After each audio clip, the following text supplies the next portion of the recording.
Yeah, for me, a little family for me. You know I love you for me. Please stay with me. Yeah, for me, a little family for me. You know I love you for me. Please stay with me. Yeah, for me, a little family for me. You know I love you for me. Please stay with me. Yeah, for me. Me, for me, you know I love you for me. Please stay with me. Baby girl, I got another way I love you. Every day and night I go still the one to you. Let me be your superstar, gonna take you high to the sky. Oh, love for me, for me. You want me more fair low. Uma shisha kara Kimbali Fiasha, you're my one desire. Listeners around the world, you're welcome to the Tony Tukumbo Fernandez Show, the show that promotes the true life and success stories of African and Caribbean achievers around the world. So if there's a product or initiative you want to promote, feel free to give us a call.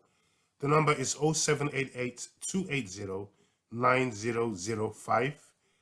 That number once again is 0788 280 9005. And we have some amazing guests lined up this year on the Tony Tukumbo Fernandez Show, promoting the true life and success stories of African and Caribbean achievers around the world. Also watch this space for our Black History Month celebrations taking place at the UK House of Parliament on Friday, the 28th of October. Yes, we're back in Parliament again this year in physical person, promoting the true life and success stories of people doing amazing things around the world. And it's all about promoting our narratives and our stories as well. We are moving all the way to Lagos, Nigeria again this week to speak to another amazing gentleman, a great role model of Trinidadian descent. He's been in Nigeria now for over a year, and he'll be sharing his amazing initiative with regards to cricket and his journey so far. So it's a pleasure to have on the show today head of the Lagos State Cricket Coach Association and also founder of BWTM Online, Mr. Ingram Jones. Looking very relaxed in Lagos, Nigeria. You've been there for now for over a year, and from the look of your face so far, it seems that things are rubbing into you, and you now. I mean, the last time we spoke, you said it was great to be a king back at home. Yes. So lovely to have you here again. For the benefit of our listeners, just kindly tell them a bit about yourself, your background, and the things you're most passionate about in life. Okay, so my name is Ingram Jones. Thank you, Tony, for welcoming me back onto your show. You're doing an amazing job, by the way, and keep up the great work. So my name is Ingram Jones. I've been coaching cricket for the last 25 years of my life. I've traveled the world.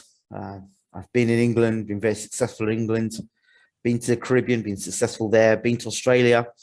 But as a young boy, I always said that I wanted to come to Africa. I didn't think it would work out this way. And if you would ask me, God, 5, 10 years ago, no, less than that, 3 years ago, would I have seen myself in Africa? I would have said no. Why?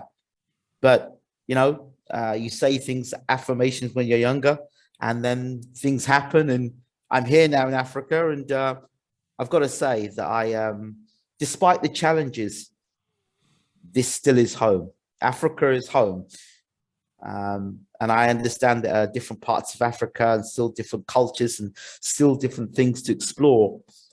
But I wouldn't swap any of that to return back to Europe.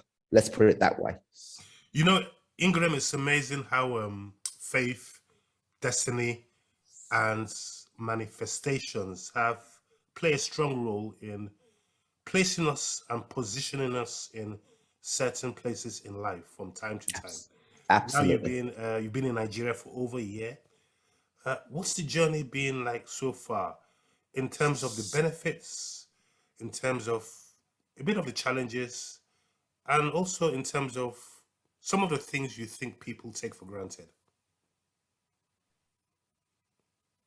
I think if I'm going to keep it 100 with you. Everywhere I've traveled, whether it be living as a UK citizen, and there are a lot of positive things about the UK being it has its advantages in some sense, but I can walk the street now with a sense of pride without having to explain myself as a black man. I do say this to my brothers and sisters that even walking through being in the Caribbean, I still felt sort of restricted, sort of, I don't know what the word is, still confined. But here, there's no question about being a black man and expressing my blackness. I don't have to talk about it. It just is.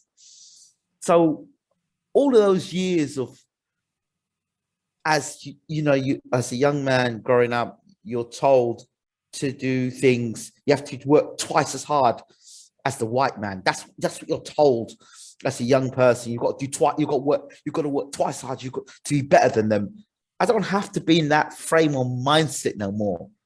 I just have to be just me. And some people say, well, I'm just me and I didn't have to worry about that. Well, that's your journey. But for my journey, that was a huge thing, particularly in the sport that I'm in, cricket, which is, to be frank, a very white-dominated sport in England, in Australia, and the influence even in the Caribbean is very strong as well.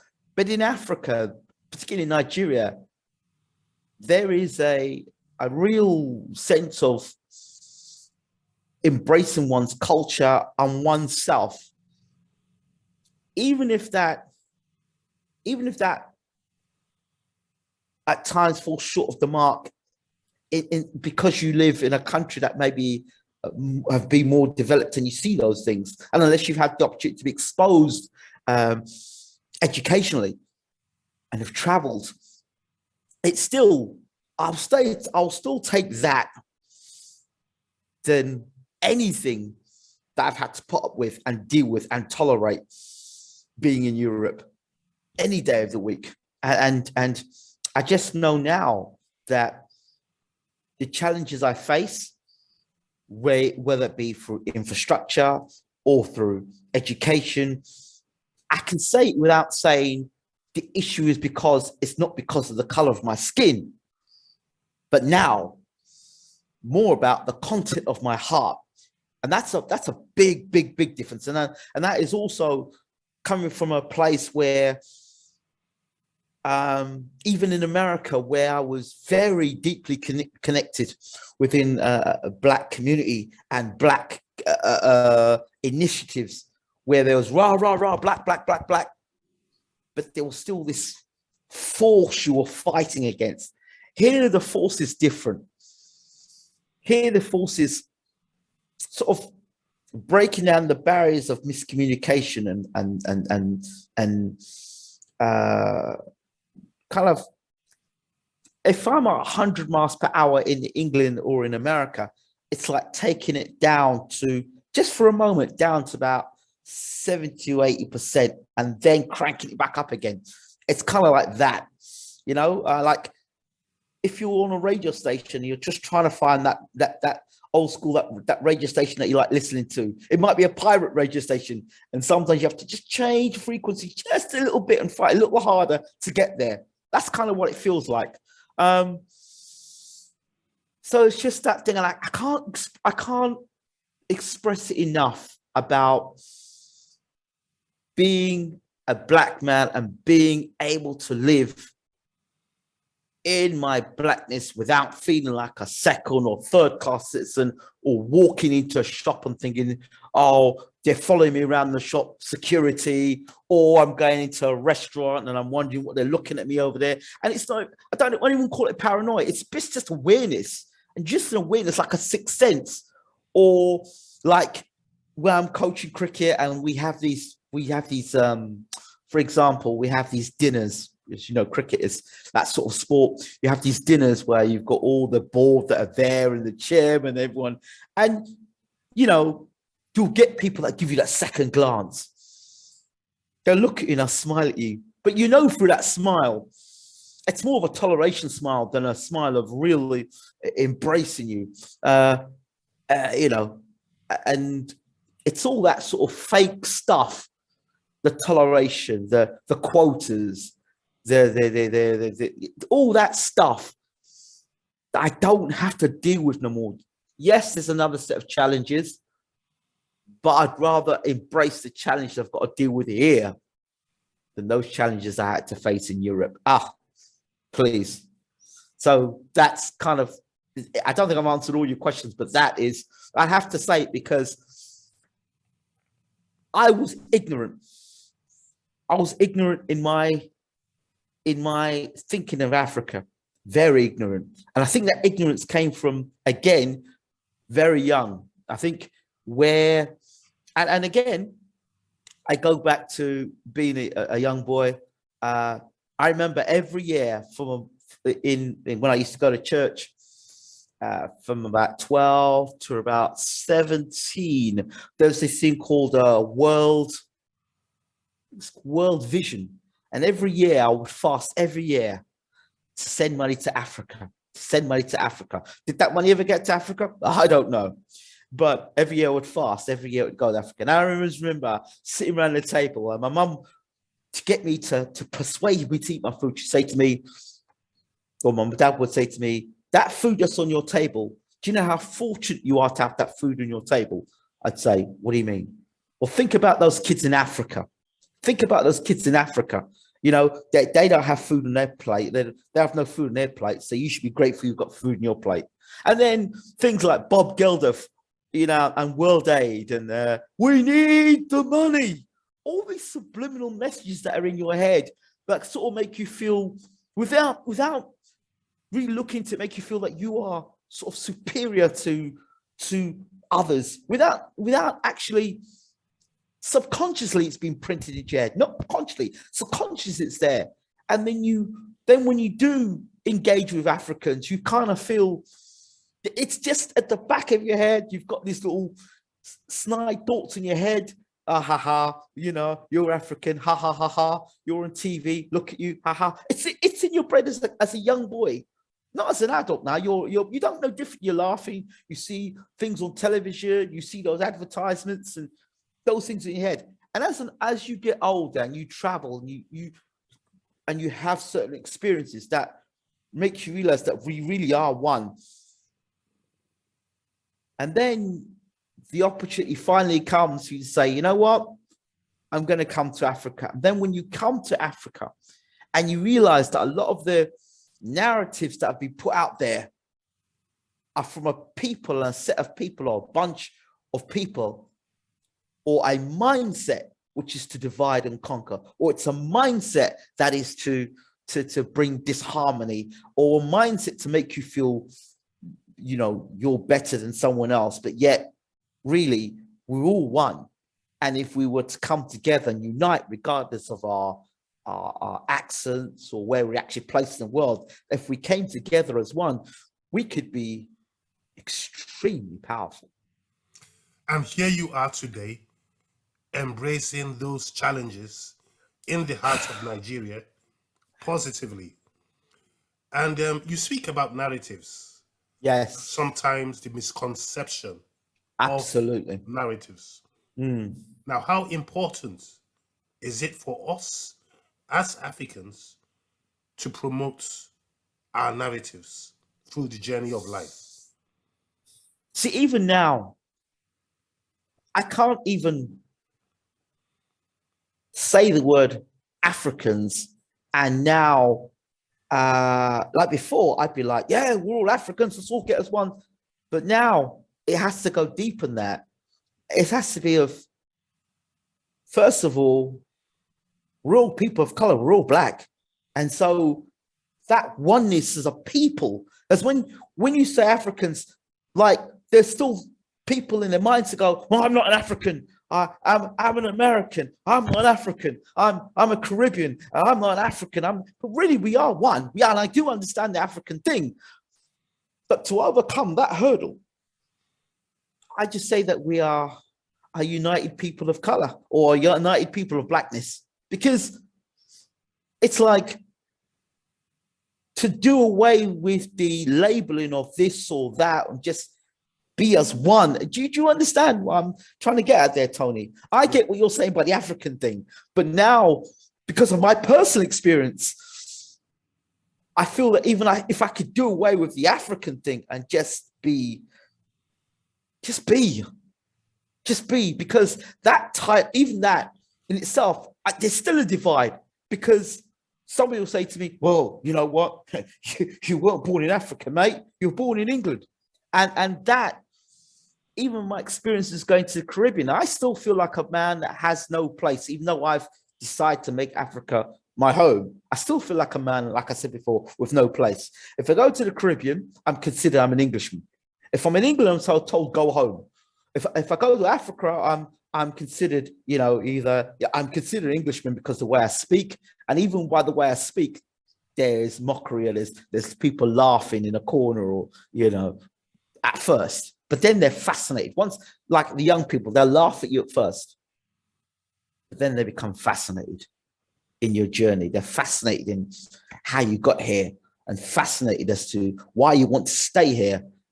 Whereas when they see you, most of them look at me and go, oh, and they come up with an American accent. So you're American, eh? And they bring this sort of false accent. And I say to them, I'm not American. I'm from the UK. And then I have to explain my journey of how I got here. And then the next thing is, when are you going to take us to the UK? I'm like, you don't understand how fortunate you are here. You have no idea. Yes, there are challenges here. Yes, the leadership isn't great, but most places around the world, the leadership isn't great, but I think that leadership starts internally. The leadership starts internally, and we are born to be the change we want to see in Absolutely. Society, also by creating legacies. Mm. And 1 year later now, you're also the head coach for Lagos State. How does it feel to be the head coach for Lagos State Cricket? And what's been the journey of that so far in terms of some of the amazing initiatives and things you've created for that legacy in Lagos? Again, keeping it 100% real. My journey into getting into Lagos, I was introduced through a coach, and I really loved coaching and the experience of working and showing, giving knowledge. And that's what it was. That part of it, the beginning journey, was all about giving the sharing the knowledge and the wisdom and the understanding. That stuff was great, and everyone kind of worked together. And that was fine. They understood that I was experienced coaching. That was fine. Until I got announced as head coach. And then the real challenges became, because it was like, you're the foreigner that's coming in to take the job, and other people should have had the job instead. And just the way infrastructure is, or a lack of infrastructure, and how things could have been run a lot smoother. It's been a rough, at times uncomfortable ride, but I have used the experience I have in doing what I need to do, which is to get out there, meet the young people, engage with the schools, engage with the principals, and really engage with those people who want to think forward. That's been my strength out here, to be honest with you. It's a very to be frank, lonely job. It's not an easy task. I didn't expect it to be an easy task, but I didn't expect this. I didn't. And I'm keeping 100% real. I didn't expect it.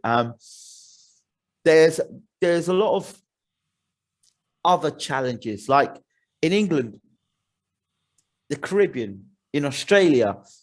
I can pick up myself and I can walk the street with a freedom that maybe here in Lagos, Nigeria, I can't. Not where I am, not where I'm located, not the area I'm in. I can't walk with that sort of freedom. And even if I wanted to go and walk with that freedom, my family around would be concerned. So there's that, the freedom to move the way you'd like to move in terms of security, really. It's different. So there's that side of things. I love the position itself. I've always taken up with great pride being the Lagos head coach, because I look at it more of the opportunity to really promote the sport of cricket. But it's really the journey I've noticed. It's not so much about the sport of cricket. It's what I've noticed is that people are fascinated about your story and that the way you present the story. So I say often when I'm on television, I say to them in Nigeria, I say to them, people don't buy products, people buy people. And because people have seen me as a person that's about the business, people see me as a person that's not talking about it, but is going out there and doing it. And everything I said I'm going to do, I'm doing it. And those are the things, those principles I'm standing on. And if you ask me, in England, I hated structure. I couldn't stand structure. I was not a structured man. But being in Nigeria, I'm everything about structure. It's funny. So there are things I take away from being in, it's not been all bad in England. I can't say it's been all bad in England, but the things I take away from the structure, process, the way, things are put together. I'm always thankful and grateful for those things, because it's those things that have kept me in good stead and are able to allow me to A, be in this position, and B, be able to, so far, achieve the things, going into schools, developing coaches, starting to build a cricket team here and a club here in Ikorodu, going out further afield, working with the oldest school in Nigeria, which is CMS Grammar School. They want to now have a society within that school. So again, it's legacy building, so I'm doing the same things I would do in England, but the difference is this is about legacy. That was about, I don't know, trying to prove a point to somebody who said I couldn't do it, somebody who thought I wasn't worth it, and somebody who judged me based on the color of my skin rather than the content of my heart. Where here, people will say, people will say, okay, this guy is about the business. So that's the difference. And I'm happy doing those things. And also being the head coach now gives me the opportunity to build a Lagos, which is rebuild a Lagos to make it one that a strong Lagos is a strong Nigeria in terms of cricket. A strong Lagos is a strong Nigeria. And when you talk about creating legacies, yes, how important is it for us in our journey in life to create legacies and to think outside the box in making an impact to communities? You know what? I think, again, in the UK, was done no favors. So whereas other people would get funding like that to do this, to do that, to do that, would get opportunities to do this, to do that, to do that. As a black man, it was always about, well, we've got no budget. What can we do? And you always have to think outside the box. And I was fortunate because and I thank God that he always created resourceful people. So he started but bringing people together in the community to say, okay, right, we haven't got the money here, but can you do this? Can you do that? Can you do this? Can you do that? And so every time I was put in those situations, it was always a success because we didn't rely on money. So we didn't have to say, oh, well, the government's not going to fund us this year. They didn't have that power over us, which was even more frustrating for them because we were able to sustain programs. So 10 years on, there's at least 2 to 3 clubs that are still running with the same players. The young boys that I brought into the club have now got their own kids, families, and those kids are now starting to play cricket. So there's legacy. So legacy is so important. It's so important. And that's why I document everything on videos. And so that I can say, well, you know what? Did the first 3-day program in this state, the first this, the first that, and then writing a book is a way of leaving a legacy and doing videos. Like I'm gonna do a video CD, a coaching CD done by somebody who looks like us rather than looks like them, one that looks like us, a book that looks like us that is relatable. I think that when we are able to be leaders in our own field and then be able to produce content which is digital or in book form, then I believe that way is one of those ways of building legacy that will last forever because it's there for all to see around the world. Now, you've been in Nigeria for 1 year. You're doing amazing stuff there. Yes. We see you on TV. We see you on radio. The journey so far, what are the initiatives you're most proud of?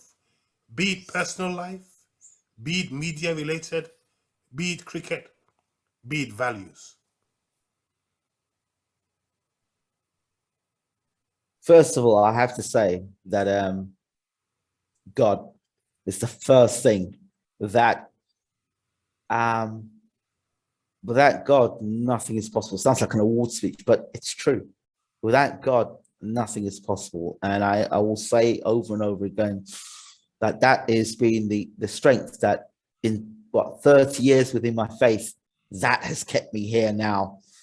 When everything else may be crumbling around, that has kept me here in mindset and strength. Achievements. I think I have to give, there's no way in England that I'd be sitting down week in, week out, talking about cricket, promoting cricket or promoting sport or talking about sport. No way, no chance. And if I was, there's certain things I would have to do that I feel that would have been beneath me to have done them. But in Nigeria, I've been privileged and honored to be able to be on channels such as Go TV, Tiwa Tiwa, TNT Television with Sports Spectacular, with Simeon Uru.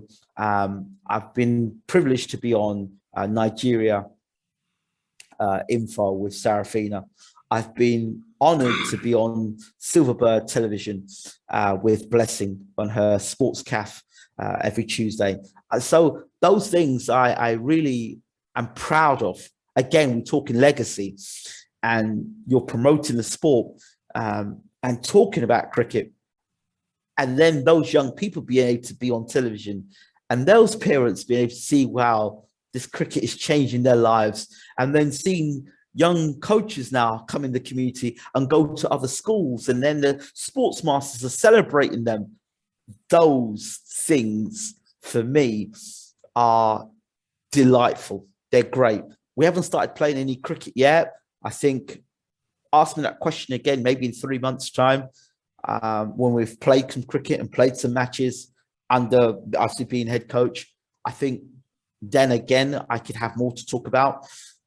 But in terms of those things, having a baby boy, Prince with a Z, Prince, because there's a lot of princes in Nigeria. So I called him Prince with a Z to make him unique. Prince Adeyemi Jones. So he's now, 7 months? So that's a blessing there. Being married, just having within the Nigerian Federation and more Lagos State, the chairman and those people there that stand beside, support, and have given me this opportunity. I'm thankful and grateful to them as well for recognizing the things that have got me to this position today. And I just thank myself, because it still takes a motivation to get up in the morning, to do certain things when, for example, like in England, you calculate in your brain, well, in England, I would get paid this an hour. If you come with that mentality here, you're in trouble, because you're out there thinking, well, in England, I'd be doing blah, blah, blah, blah, blah, blah, and I'd be doing da. You've just got to make adjustments, because in England, I'd be paying rent every month. In this place, I pay rent, one flat rent for the year. I'm done. So I'm like, hallelujah. So there are things there that I think that are really, there are good things, a lot of good things. And like I said, that whole feeling whole and really stepping into being the best possible version of myself. Here is where, for me, and I say here, I don't just mean Nigeria, I mean Africa on a whole. Here is where I believe I can excel, where many people think I would excel in Europe or America. Okay, so we're just about coming to the end of the show now. On a very final note, you spend a lot of time working with Nigerian youth. Yes. The children in Bariga, in Ikorodu, in Surulere, all over the place. What is it about the Nigerian youth that stands out for most youth around the world? I think for me, it's that twinkle in the eye. It's that at first they have an idea about doing things. And then when you show them something different and the eyes light up and it works for them, that click is an amazing click. And then when you go back to the parents and you see in their eyes, I had a meeting where I met all the parents of the children that I coach. And again, they were in there praying for me and words of wisdom and encouragement. That was amazing. So that is really, really a special thing, real special thing. That connection with children, parents, teachers, that connection, it's an amazing thing. And also on a final note, what is it about Nigerians, because you are now in Nigeria, yes, that stand out from any other people in the world?